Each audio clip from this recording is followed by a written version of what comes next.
Education, Laurie Kilmartin. Jackie, having the audacity to say, nah, it's too boring for the podcast. Have you heard this podcast? Nothing is too boring for our podcast. I think right out the gate we got a name for the show. Too boring for this podcast. I have to say that essentially I'm irritable because there's a lot of new software that and new interfaces, and everyone's like, no, it's easy, it's intuitive, and I'm like, fuck you. Nothing's intuitive. Nothing is intuitive. Everything is learned. And granted, I can go from an iPhone to another iPhone, and that's intuitive, but I had to learn the initial iPhone. No, it's true. Like I can do old Photoshop that has like 75,000 menus, but anything streamlined, I'm like, what? Where's the last stuff? I don't get it. Yeah, it's maybe there's just an age where your brain is malleable and you got it. Whatever it is, you got it. And then you're gonna struggle later on no matter what. I don't think it's malleable. I think that brains are not full, and my brain's full. My brain's full. So I got to push something out of the way if you want me to learn TikTok. And I got a couple romance novels that you could push out of your head, maybe. Just a couple plots, maybe. Oh my God, book 5 of this Lady Sherlock mystery nonsense that I'm reading is outstanding. It's I mean, it's like Victorian age. It's perfect pandemic. It's a delight. And I've liked so far, I've liked 1, 3, and this is 5. 2 and 4, just okay. But obviously it is a series. Maybe I should read that stuff. I'm trying to read this like very dry history of a feminist. Oh. And it's like, it's interesting, but I don't race to my bed at night to, it does feel like, it feels like good homework, but then part of me doesn't want homework. Right. You don't always need homework. I mean, it's all well and good that I'm supposed to be doing some of this stuff. Yeah. It took me 2 days to send out sort of my mass email. I had 220 people join my email list this week. That's great. Off of what? Why? TikTok. Okay. I'm over 1.2 million on one video, and a bunch of other videos. Yeah, the spooky reading girl thing, and then the mullet joke is got. And the interesting thing about that mullet joke is that you know where that mullet joke is. It's on. Remember Set List with Troy and Paul Provenza? I remember every show. Okay, never mind. I was thinking the A List because I was going to say I remember every show I wasn't booked on, but never mind. I'll save that joke for 20 other TV shows you can mention. No, Set List was just a meltdown. Yeah. And they would give you topics. And I wrote that mullet joke, and then I put it in, essentially I put that joke in the story about a guy with a mullet. And it was on the Horcrux album and special, which I'm cutting up into 30-second, 20-minute sections. And then I'm also, I like to have them captioned. And then sure. Nice. I just need what the kids are, what somebody was calling an overlay, which is just a box that goes over the 2 videos of us, or the 3 videos of Kyle and us, and so that we can have the logo, and then there can be websites, and I don't know. How about our PayPal? I feel like when our show ends June 24th, I think, and then June 25th, I will be thrust to the terrifying world of learning all this shit. Right. Well, hey, I didn't plug in my mic. How's my sound? You sound all right. You want to give it a plug now and we'll play this game? Can you hear? Default microphone just changed to microphone Scarlett 2i2 USB. Well, look at that. How is it? It sounds great. Give me a little more talk, just to a little more chitter chat. Oh, beautiful. Oh, there we go. So the skinny is where I'm at right now is I'm not making. I'm not worried about money, but I'm worried about money. Right. Like I'm trying not to be worried about money. It'll be fine. The universe will provide. I will continue to grind it out and it'll be fine. But I would like a vaccine and I would Yes. like to go on the road. Yes. So, and now that I've stated, Yep. oh, hello and welcome to Obvious Radio. I'm Jackie, I'm your host. And yeah. Yeah. So, Yep. yeah, so that's where I'm at. But I am learning. I'm learning TikTok. I'm learning Instagram Reels. I'm learning. Yeah. I'm grinding stuff out and I'm doing pretty good. And I'm also reading some crap and I'm watching Star Trek Lower Decks and I'm also I put the Muppet Show on last night on Disney Plus because all 5 seasons of the Muppet Show are there. Yeah, all 5 seasons on Disney Plus. Madeline Kahn, Dom DeLuise. Oh, weird. You guys seriously watch this stuff? The Muppet Show. Yeah. Okay. It's Have great. you ever seen the Muppet Good Show? Laurie jokes. Kilmer? I guess so. Yeah. I mean, No. If you had seen it, I think you would. There would definitely. be a dude, you would there's love it. 10 million hours of current shows on that you don't have to go back to your childhood to rewatch puppets. Yes, the bastard puppets. It's true. Yeah. No, and I'm the last person to say you should have to watch something because I don't want anyone to tell me that I have to watch anything. It's not happening. I'm not watching The Crown. I could give a shit. Too bad. I know because I understand it's great. Yeah, and Prince Philip is probably on his deathbed right now. He's 99, and how this affects me is I had a second version of this piece I did for Conan, the Royal podcast, where we had Queen Elizabeth and Prince Charles. Well, we can't run. I have another one in that ready to go. It's supposed to go out this week, but geez, if her husband's going to die, we can't run the podcast. Too sad. Too sad. It affects me as well, guys. Okay. I don't get my initials on that chart. Yeah. I have to say that to some extent we're all dying, aren't we? To every This is in a extent, yes. Great mood. Did you, and I know you didn't, but I suppose we have to pose it this way in podcast world. Did you watch the Patrice documentary? Not on a dare. The one time I met Patrice. Yeah. Oh no. Yeah. Probably didn't go well. It wasn't great. It wasn't. What happened? Where were you? I was in New York, and I was at it was at some club in New York. Yeah. It was not the Cellar, and he was being feted, and I was introduced, and he was dismissive. And granted, there's nothing wrong with that. There's distantly polite. Okay. Is the best I can hope from someone who is obviously King of the Hill or Queen of the Hill, right? Correct. Yeah, distantly polite is perfectly fine. Yeah. Dismissive will always taint my memory of such a person. Sure. So he was dismissive? He was dismissive, and it's fine in Rich. I mean, I'm glad. I've never even actually seen his stand-up. So, Elephant in the Room is as good as everyone says it is. okay, that's great. Yeah. Good for him, says Jackie. But I mean, if you think about it, Laurie, how many great comics do we know? I can name 5. Who are sort of genius level where you're like, Jesus Christ. And I understand that people think that he is one of them. Right. And just offshoot for a second and we'll come back. I watched Whitmer Thomas's special. Yeah. Did I mention that last week? No, I saw your tweet and then you really liked so it. good. It was really good.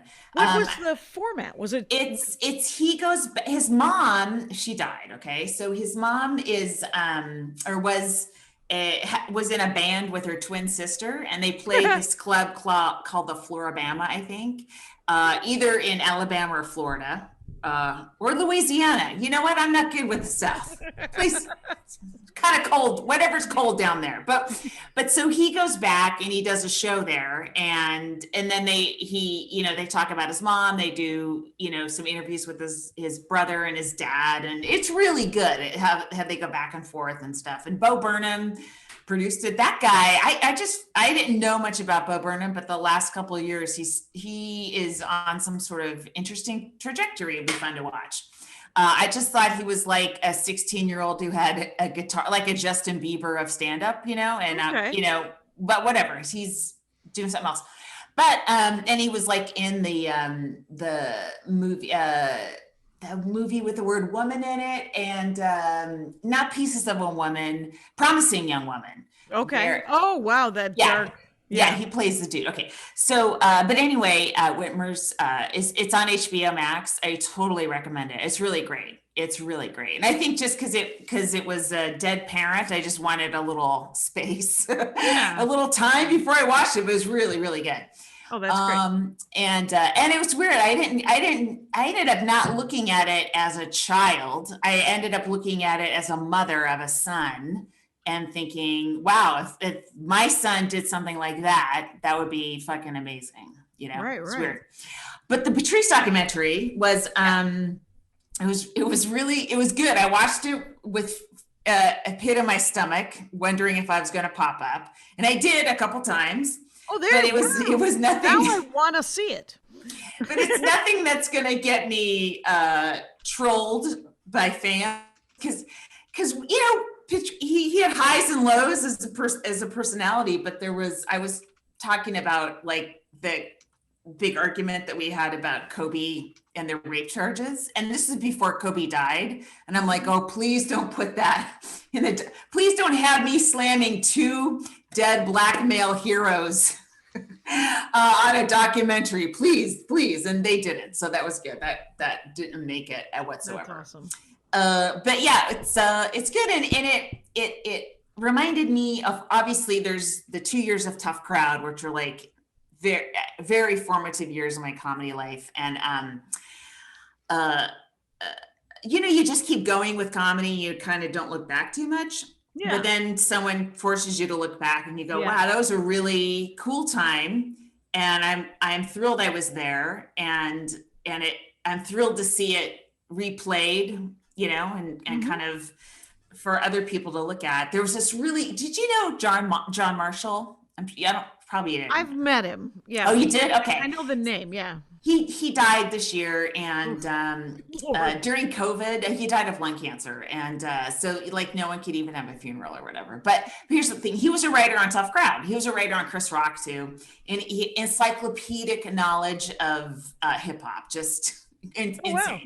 So and just one of those guys that will remember every single like a human library, John Marshall. And there was a really cool moment where they were talking about how Patrice didn't like planned jokes. And the one time John did the show once, he did Tough Crowd once, and he was terrified. He was shaking. He was so nervous. And Patrice, had John been like an LA comic, Patrice would have jumped all over him and just filleted him. But he didn't, because he knew him and had empathy. And there's this just second where he pats John's stomach and goes, I know you got a joke written there and you can't wait to say it. And it was really cool. That was like my favorite moment. Okay. And his mom is still alive. So interviewed his mom and his fiance Vaughn and his stepdaughter. So it was cool. I think they left some stuff out. They couldn't put it all in. I mean, it's a whole life. When did he die? He died in 2011, I think. He died 9 months after the special came out. Oh, okay. And what? Yeah, I remember that. I remember it was quick. Yeah. And how old was he? 41. Okay. 41. It's just so strange. Like, just looking at that footage, it's 15 years old from Tough Crowd, 16 years old, 17. Shit.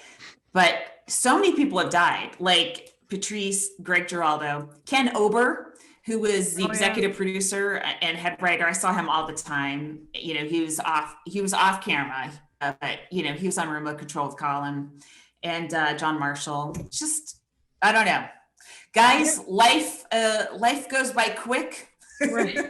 Maybe you know that, maybe you don't. How did the jokes hold up? Because it was a lot of Tough Crowd. It was a lot of that ball busting business. They didn't really linger on the jokes. Mercifully. Thank God. It really was a very that time, you know, and Opie and Anthony were a huge influence too, of just like trying to out shock everybody, try to hang in that time, you know, and it was, you know, good and bad. There's a lot of material does not hold up from back then. Right. Some of it does.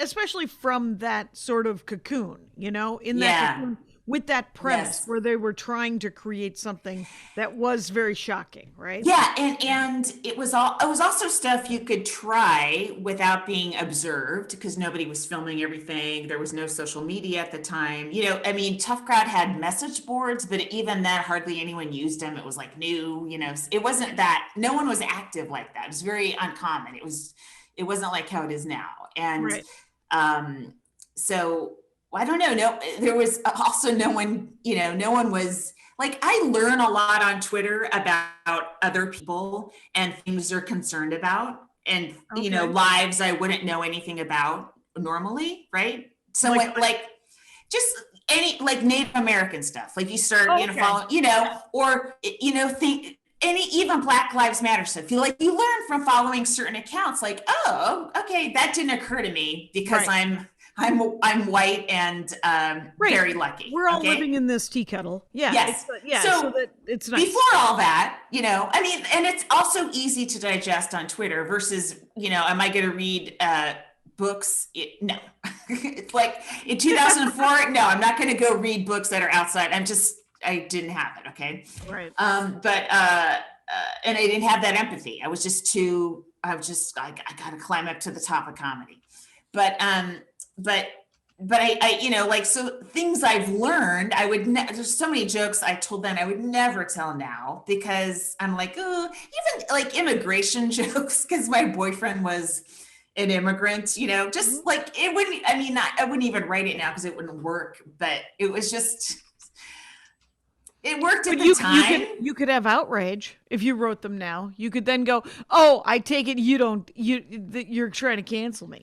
No. But you wouldn't do it because I mean the thing is the amount that we've grown as people in the last and the internet has facilitated that. Yes, for sure. It's not all terrible. Yes. No. And so I think that it's that's really cool. That's great. I mean, you think? Oh, go ahead. Was I on the Patrice? I did Tough Crowd once. You were a list of women he dismissed. It was a very long list. It was 3 minutes long. It was a very quick scroll. I had to pause around the K's to find you, but you were there.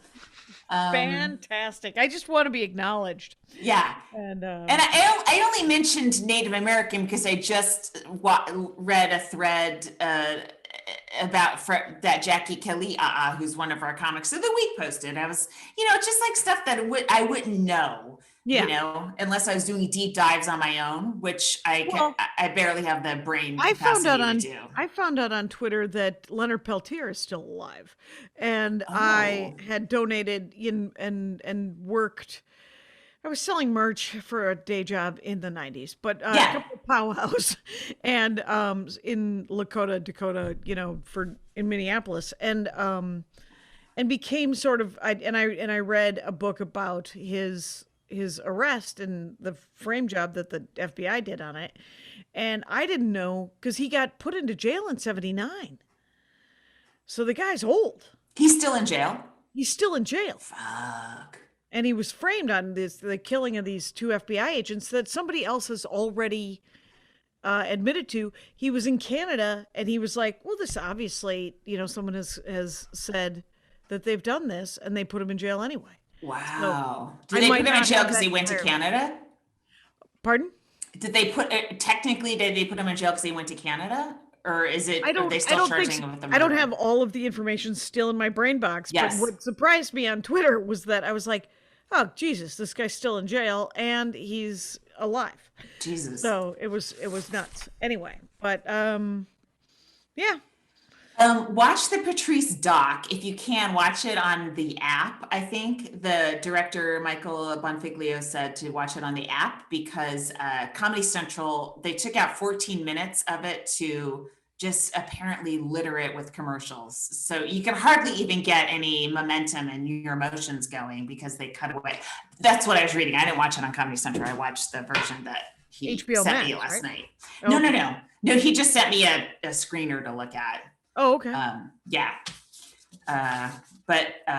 Yeah, so that's proof to my son that I mattered once in New York comedy. Did your son watch it with you? No, and he won't. And no, of course not. He doesn't care about stand-up comedy. Right. Thankfully, that's truly a blessing. Yeah. Did you? What was so funny to me this week was the Jon Stewart packet mania. Were you following that on Twitter? Oh, wait, I did read about that. That was hilarious. It was trending on Twitter, a writing packet. Crazy. Back up and tell people exactly what that is. Just so Okay, so like when you want to write on a late night show, usually you hear about it, somebody hears about it, comics start talking about it.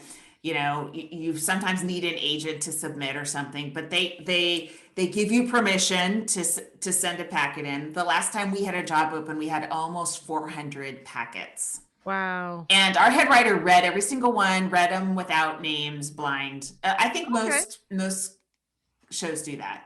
Mhm. So Jon Stewart, what they did was even more blind because they decided to eliminate any agent or manager, which is cool. Okay. It's really cool. It means anyone's up for it. Yeah. And they're like, you have to write a page of this. It's so wide open that it's terrifying, right? Yeah. A page of jokes, and they give you the font size. You can't fucking write 16-point jokes. You got to write 11-point Arial, I think.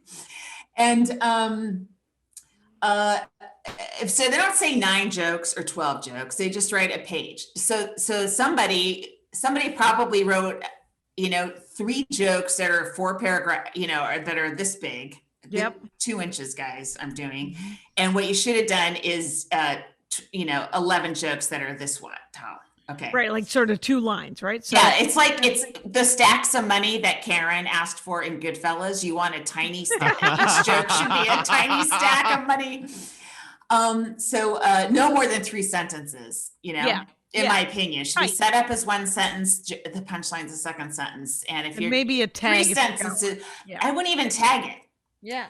Tag see if you can figure out another joke and use it, make that tag a second joke, same premise, Nice. But okay. So, and then they had one thing at the end where it's like, what would you change about an existing law? Indicating that might be a recurring piece that they do at the end of every show, kind of like Moment of Zen or whatever. Yeah.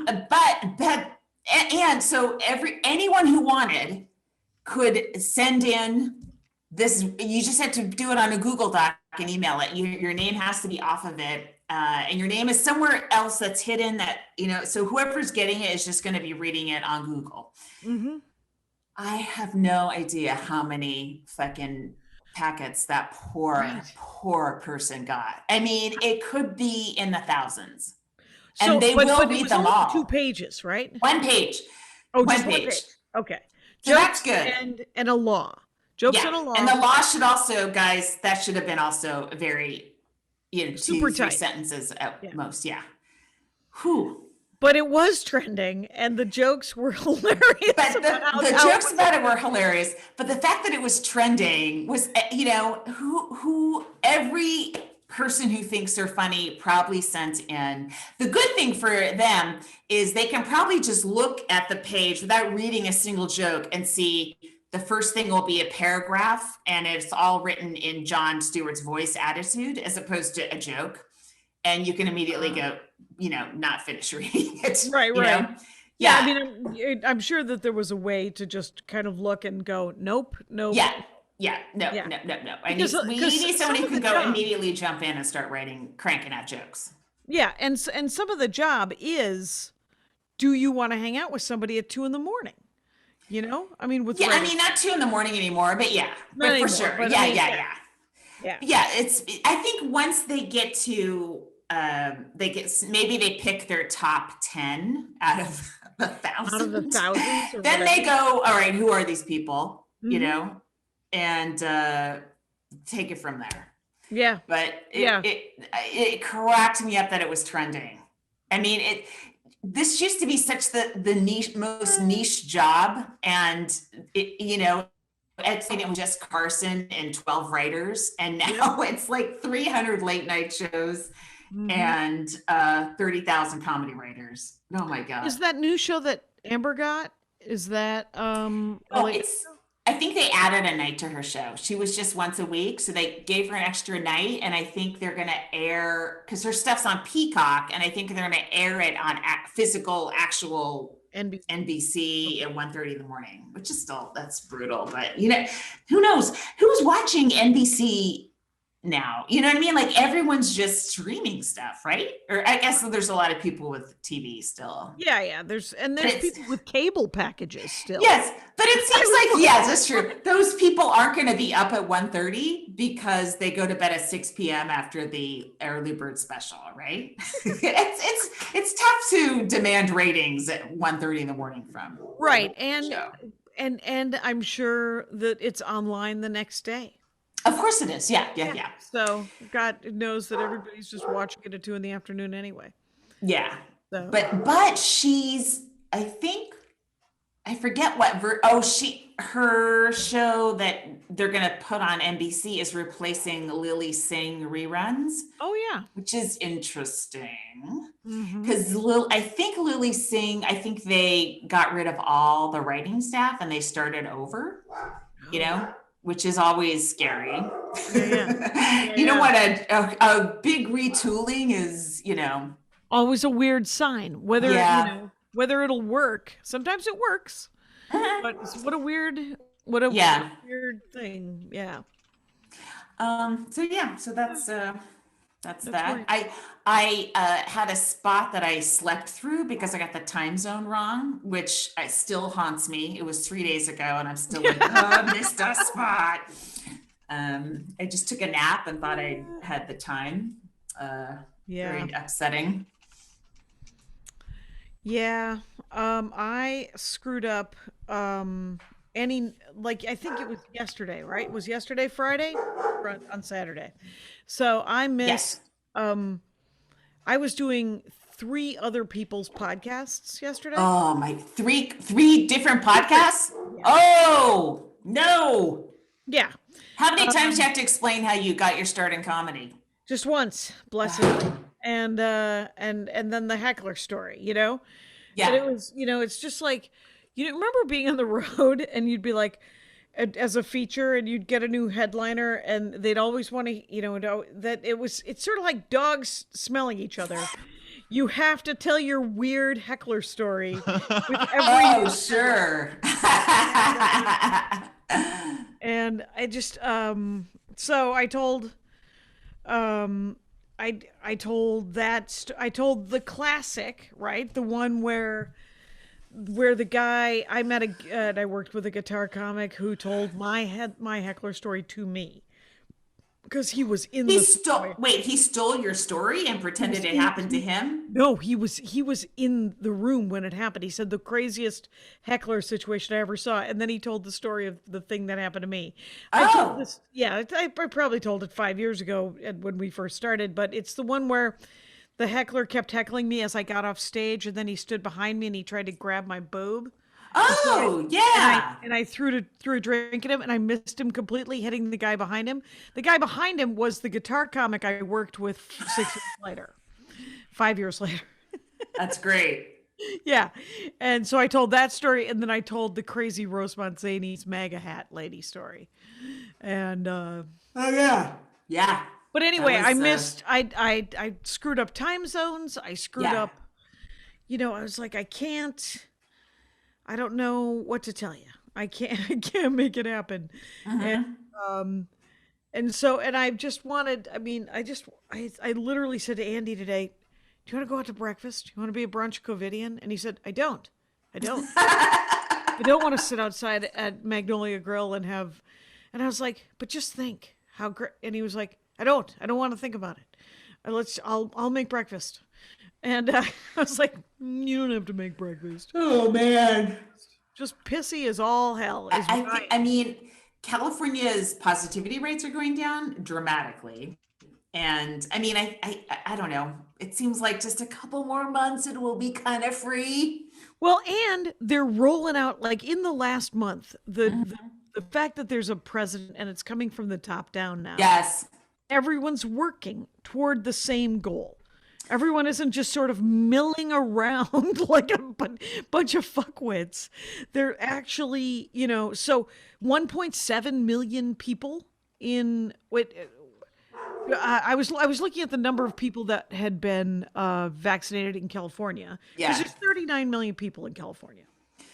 And there was a pretty good percentage who had gotten it. And then I think that there was a pretty good percentage in LA County that had gotten it, because there's 10.5 million people in LA County. Yeah. And there's 39.5 million people in the state of California. So, well, the other thing that's helping is that a lot of people have had COVID because it was allowed to go rampant. So they're not getting it. So that's also good. yeah. I don't know. I still need it. I still need the vaccine. I don't care if everybody else has had it. Oh, I don't want to be that weird anti-vaxxer. Everybody else got the vaccine. I don't need it. You're like, yeah. Fuck you. I'm getting the vaccine. Yeah. It's coming. New York. People are getting it in New York. I'm reading of, comics getting it in New York too. So, That's great. A lot of, Minnesota's churning them out too. So Minnesota and Wisconsin, they have like 5 or 6 million people in the state, which also helps. Yeah. Hey, let's do a break. Okay. And then we can also do an ad. It's your favorite. Yes. Function of Beauty. You guys, I don't know if you know this, but never buy off the shelf just to be disappointed ever again. Go to functionofbeauty.com/Jackie Laurie and take your quiz, which we will talk about in a second, and save 20% on your first order. That applies to their full range of hair, skin, and body products, which they personalize. That's what the quiz is all about. That's the awesome thing about that, right? Mm-hmm. So you want to be healthy, you want to find a work-life balance, you want to improve your relationships, but have you thought about your hair goals? Huh? Come on. I desperately wanted to say that out loud. You took the quiz, right? I did take the quiz. You're jumping all over paragraph wise, but this is also coming from your soul. Here's the thing. We've all got goals, Jackie. Be healthy, find work-life balance, improve our relationships. Get one. How about have a relationship? But have you thought about your hair goal? You know what? That might be a question you guys have to answer. I think about my hair goals all the time. It's my last good feature, and I'm fucking obsessed with my hair. Function of Beauty is dedicated to being the world leader in customizable beauty, offering precise formulation for your hair's specific needs. First, you take a quick but thorough quiz, tell them a little bit about your type. Did you do this? Did you also say this? No, spontaneously the first part, but from your hair goals such as lengthen, volume, and oil control. And because your hair changes with the season, you can change your hair goals before every shipment. Before every shipment. So you can change it every time because they personalize it. Yes. So, if you're like, I'm tired of eucalyptus, I want lavender, I want mint, or whatever. Change it up. Yeah, go to functionofbeauty.com, Jackie Laurie, and let them know that we sent you, and you'll get 20% off your first order. Functionofbeauty.com/Jackie Laurie. Yeah. And now, comic of the week. Let's just do them all. Mm-hmm. Back to back to back. Oh, yes. So, Christiana Jackson. Yeah. Now, I'm being told it's not Christina, it's Christiana. Because sometimes someone will have the A in there, but it's silent. But either way, I love what? Touch your ear when you say, I'm being told. I'm being told. That there's some sort of team telling you. Anyway, yes, I'm being told by Fred. You're working with her, right? I think I did a Zoom set with her a while back. But she's very funny. I loved a clip I saw of her from downstairs in Gotham. Oh, that's awesome. Yes, she's great. And so check out, she's not on Twitter. She's only on Instagram. So she's young. And it's Christy. How do you spell Christiana? CHR. It's like Christina with an A, Tiana, like Sarah Tiana, but Chris in the CHRISTIANA. Jackson. Yes. There we go. TIAA. Yeah. We did it. She Yes. did a comic of the week, and she's a delight. Find Yeah, her, yeah, yeah. love her, Fucking make funny. her part of your life. Yeah. There you go. So, I particularly, just a sec, resonated with her chunk about a relationship with someone who makes significantly less money than she does. haha. Go ahead. Sure. Yeah, Gurr is right.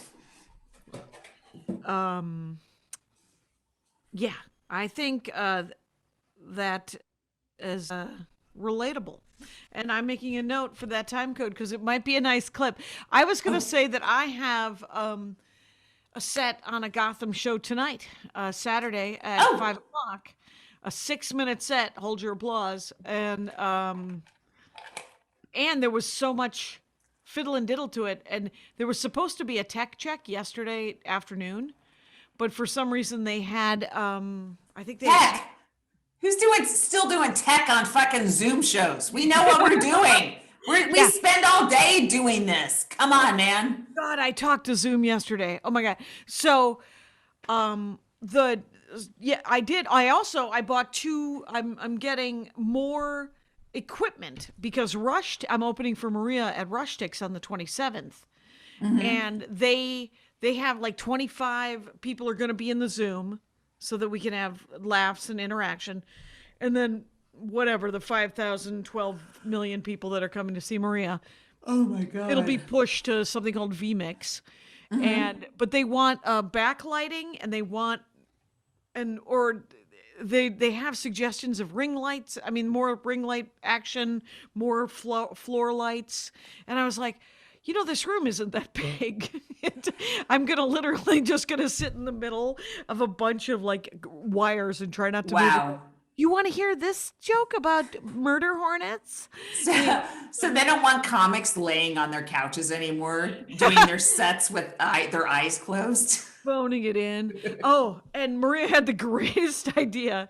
She was like, she just riffed it to the Rustic's lady, and the Rustic's lady was like, yes. And I said, yeah, you're leaving money on the table. And it would just be, because Maria's fans would want to watch her sleep. It would be like, I'll just have a webcam on me sleeping. I was like, Cameo. Fans. That's OnlyFans action. Yes. Fans, that's one of those. It's How are Maria's feet? Because that's also separate income for some men. I'm recording a dork for us this week with Greg Proops. Yeah. And he's gonna do. What's he talking about? Well, he's done several, and one of the first ones he did was the history of baseball, and he only got to like 1935. Oh my God. So, but what he's gonna with this one, and that was probably 5 or 6 years ago, but this one he's just gonna do the Negro Baseball League. Wow. Because guy's a baseball guy, that Greg. Yeah, he and Debbie Durst and Will Durst were constantly, if I remember correctly, going to Candlestick for Giants games back in the day. Right. And so I don't know why I brought it up though. Probably just name dropping. You know what I'm like. Oh, you're such an asshole.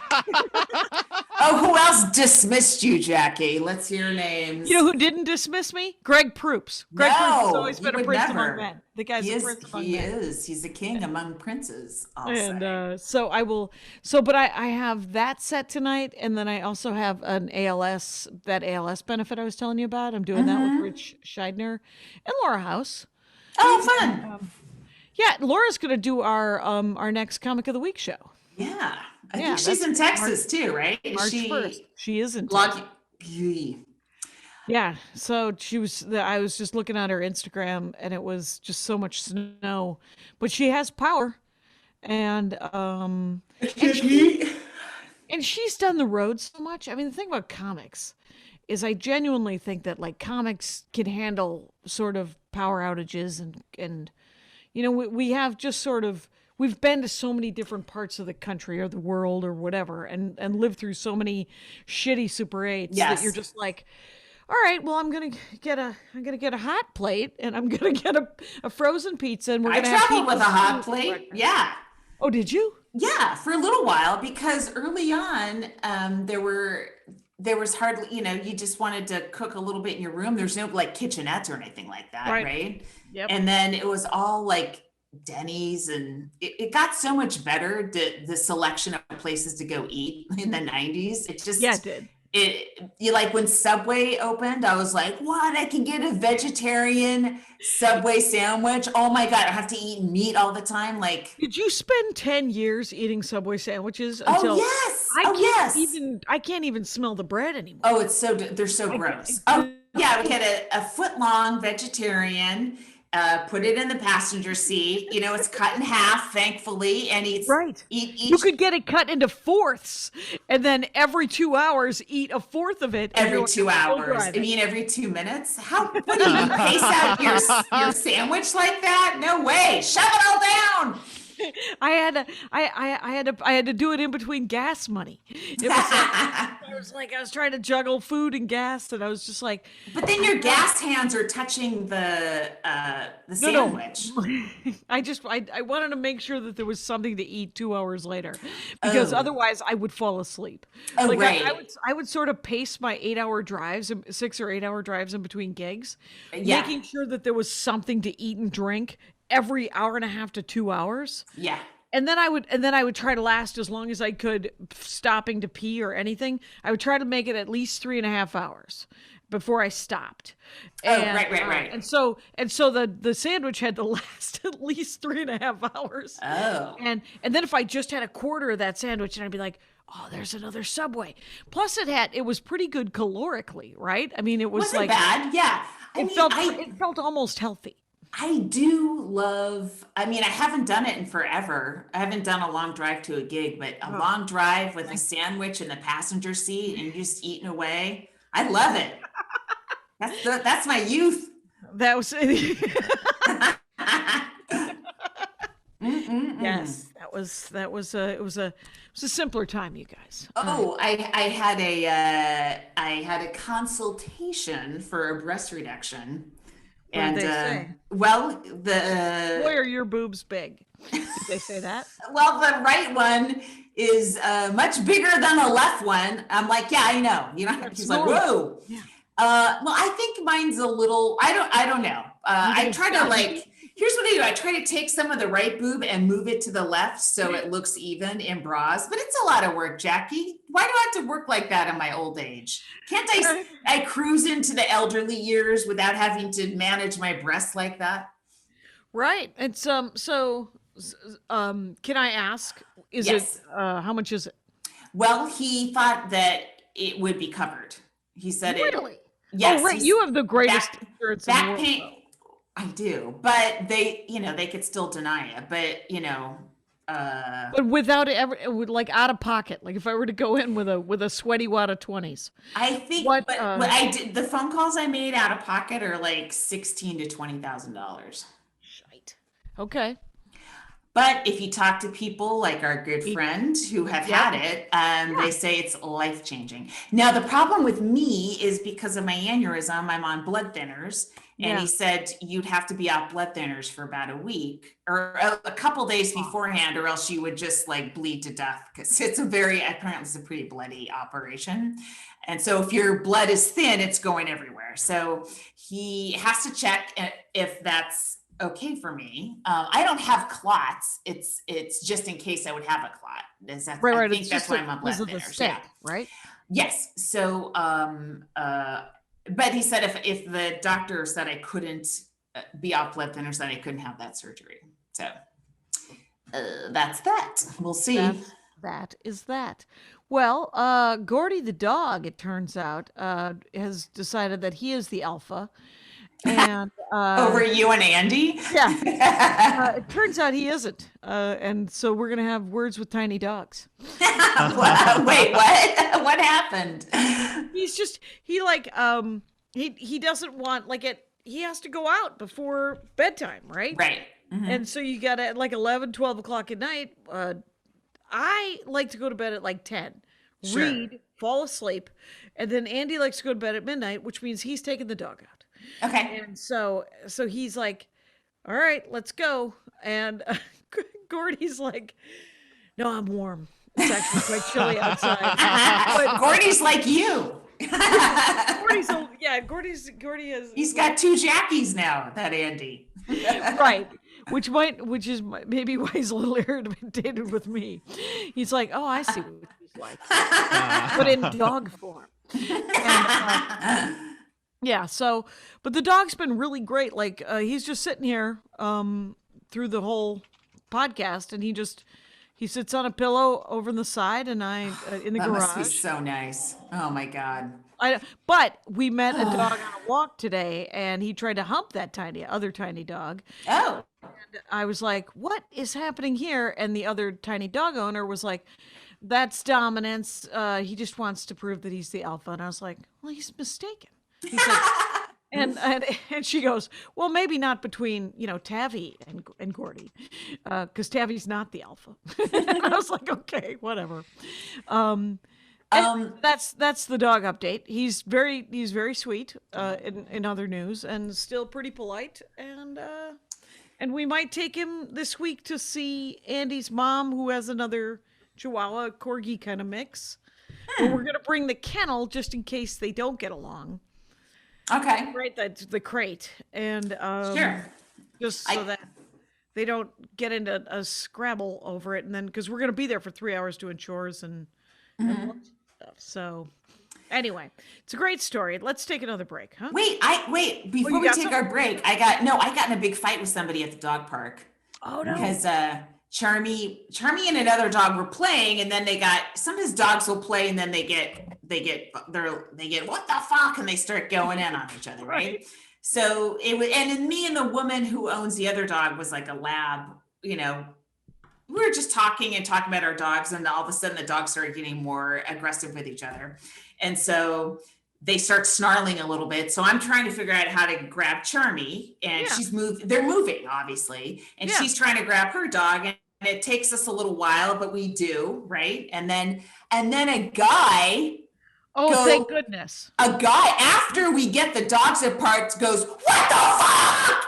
And I am so ready to attack anybody, especially a white male. I was like, fuck you, motherfucker. And then it was like a bunch of that back and forth. And everyone in the dog park's like, what's going on?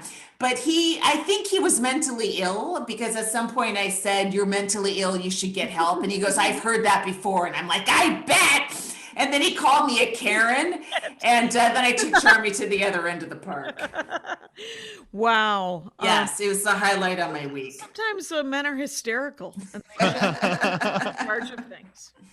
And but he did seem off, and part of me is like, I shouldn't be arguing with an off person. But then he was yelling and being such a dick, and I also felt like it was because 2 women were trying to he was making fun of us for not getting the dogs apart faster.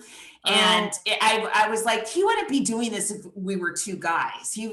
This felt very like they're not going to fight back, and I'm in the mood to fight back. And plus, I haven't been on stage, in a real stage, in a year, so I'm actually in the mood to call you a piece of shit. So you got some aggro.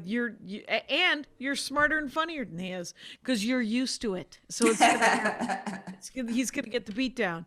What kind of dog did he have? Do you have like a Springer Spaniel or something? I don't know. I couldn't even see his dog. He was, just off in another part of the park yelling. How about no dog? Oh, let's take that break. How about that? Yeah. 48. All right. Okay. Have you been following this Mike Ward thing in Canada?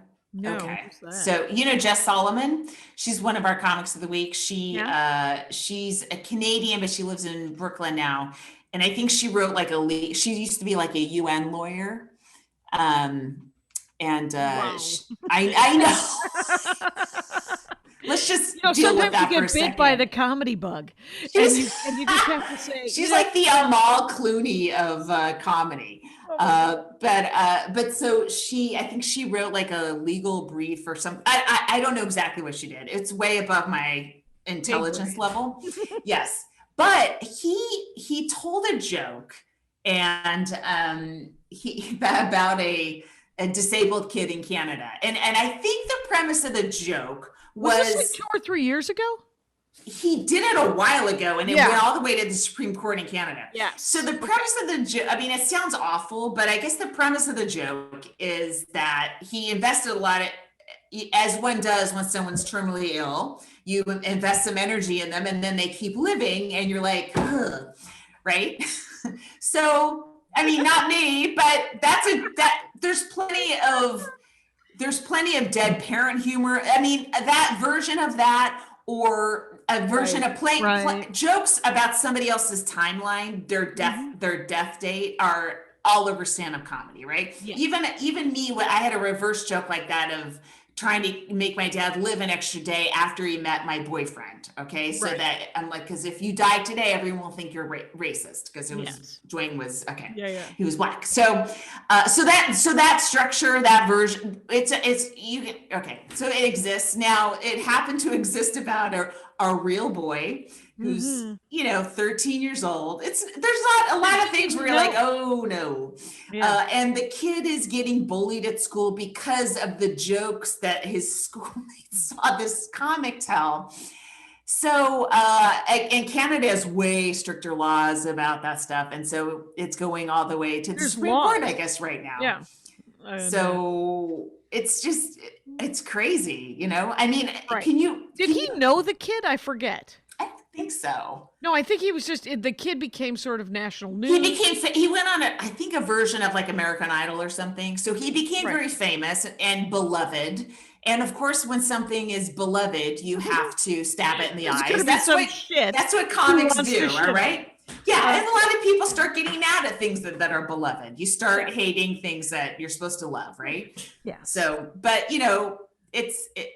I felt like that's a joke maybe that shouldn't have been recorded, but only told in clubs, so that everyone could enjoy laughing at and feel shitty about themselves, but then not have it as evidence that's gonna, cause all this drama. The kid's 13. I mean, the thing is that the joke you put in your TV set? Well, for some people, that's your opener. You know what? And those comics deserve to live too. I mean, we all have perhaps a Barron Trump joke waiting until Barron turns 18, or maybe it's just me. But, it's just you, but he looks 18. Should we all have sex with him anyway? Whoa, Jackie, I wasn't even going there. What the fuck? Didn't Crystalia... Stay away from my son. What? Didn't Crystalia apologize again? He did. He did. I mean... And it sounds like he's actually working on himself. Sure. But he also has that sort of, that classic... No, I know I'm supposed to apologize. It's like he's just sort of coming to the humility of realizing the error. And because he wants to work, he thinks that it's still too soon. Like he still hasn't. There's a certain point when the clubs are going to open up soon. We should all start our apology videos. Whatever I got to say to work at Helium, I'll fucking apologize for. I was like, I am sorry. Mark Grossman, I have never thought anything but beautiful things about you. I understand you just bought Cap City and you now have 30,000 comedy clubs. And I would like to work 40 weeks a year for you. And so I don't know. And that was so long ago. And and when you look at like the other shit that went down with, actual rapists, it's like, he's trying. I don't think he actually it just seems so adorable in terms of comedy, sex scandals, assaults, etc. But I don't know. All I know is in 6 months we're all going to be in clubs again together, and so we got to figure out. Are you building bridges right now? I am building bridges. I realize I've been spouting off here on the internet for 11 months. Yes, with no consequences, because I'm not seeing anyone face to face. I might run into some of these motherfucking assholes soon. I'm gonna run into Jeff Ross face to face, and he's still not gonna know who I am. And I don't even know. That's going to be weird because he hasn't.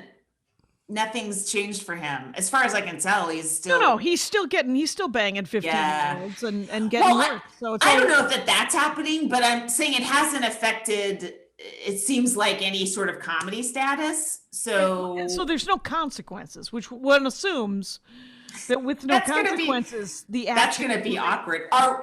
What I'm still worried about is, are we going to pay consequences for even pointing it out, for even saying, hey, this is bad? If My he's not, career, or is he going to be like, well, I'll be on a show with her. I don't give a shit. No idea. Or if you guys are real rock and roll comics, you'll be on a show with women who criticize you. yeah, I'm on fire. I'm a pistol. I don't know. I just know that I'm tired. I'm tired of not calling these people out, and I think that I've always been a little outspoken. It hasn't been the internet. It hasn't been, Yeah. 20,000 people listening to some fucking thing. Yeah. But it's but it is. But I do genuinely believe that there will always be work for me if I can make a room full of people laugh. So whatever. Yeah, I agree. And I mean, and I think the more like women and women of color who get powerful positions, we should get more cronyism. Yeah, I mean, Malia Obama, that's, you know what? She got a writing job. Oh, did she? Straight out of Harvard. Yeah. She's Shocking. following the Harvard writing track. So, Great. good SNL? for her. SNL? No. Danny Glover. Is it Danny Glover? Don't know. Or is it Donald Glover? Oh my gosh. One of the Glovers has I think a deal with Amazon, and they're doing a show, something with Beyonce. It is Donald Glover. Is it Donald? Yeah. Yeah, that makes more sense. Way more sense. Inspired by or something related to Beyonce. And so Okay. Malia Obama was hired as a writer. Okay. Is she did she write for Lampoon or anything, or did she? I don't think so. Yeah. I don't think it doesn't sound like a comedy though. Oh, okay. She's Heard probably of got it. it. Yeah. You know what? She probably got a good packet, you know? She probably does 3-sentence jokes. She knows what's going on. Yeah, I think that it's something that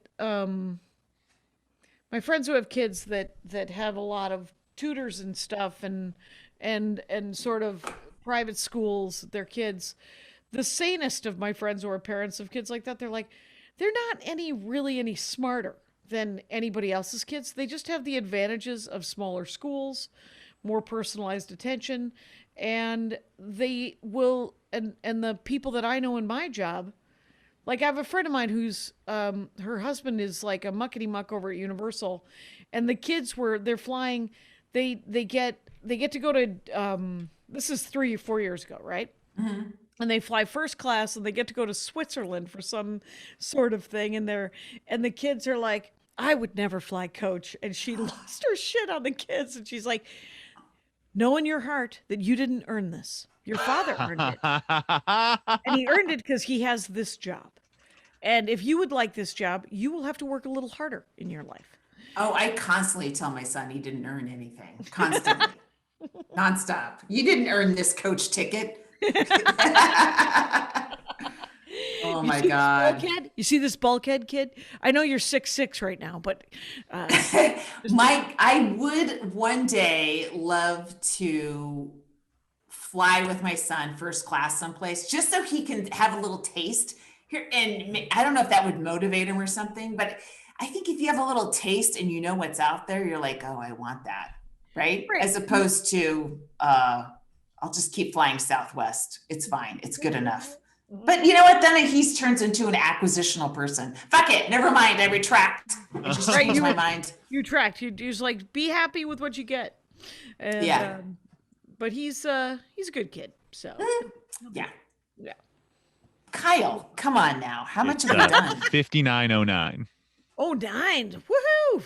50 seconds. Yeah. So I have those shows. You're gonna do a set tomorrow on the Sunday show. Yes, I am. And it's then a hell of a lineup. You gotta, Yeah. yeah. Virginia Jones and Laura House and Augie's gonna do a set, and Mm-hmm. it'll be fun. Kyle didn't respond fast enough. I have to check a thing first. Okay. Hey, water polo's back.